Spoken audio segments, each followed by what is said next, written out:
mga kasiga. Sisig yan mga kasiga. Sisig with chowpan ang susubukan naman ni Mrs. ngayon. Experimentirada ba? Yan. Wala yung sisig. Ito yung tuyo. Frozen sisig kasi ito mga kasiga. Frozen sisig.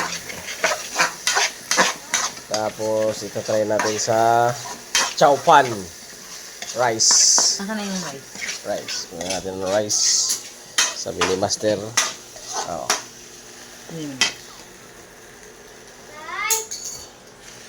Yan. Sasali na. Gusto kasi ito ng mga bata. Chowpan. Yan. Panalong-panalo yan. Isang kanya yung mga kasiga ay may ano yan, may curry powder, sisig, itlog, tsaka toyo. Yan mga kasiga, ang isang tatlo. Para sa ating chowpan sisig. Kumahalo na, bigat na yun. Ha? Ako maghalo. Diyan mo. So, ayan na siya mga kasiga, no?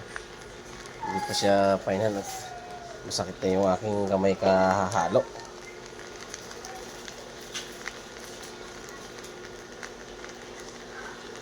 Haluin pa natin ulit.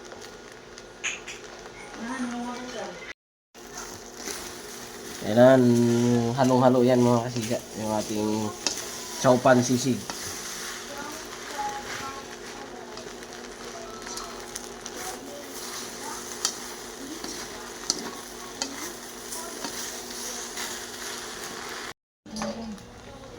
Yan. Finals na. Panalo na yan mga kasiga. Ang ating chowpan sisig. Kumain na rin eh. O, kumain na mga kulikotoys. Elari. Ready ah. Elari, yun! Kaya na. Ready ah. Hindi naman siguro ready na. Chowpan rice. Ready. Kaya daw kasi. With sisig. Frozen sisig. Ilan naman yung ano? 1, 2, Hindi na ang ulam mga sige kasi nandyan na sa kanin eh. Ayan na yung mga sisig. Eh. 4 na lang yan.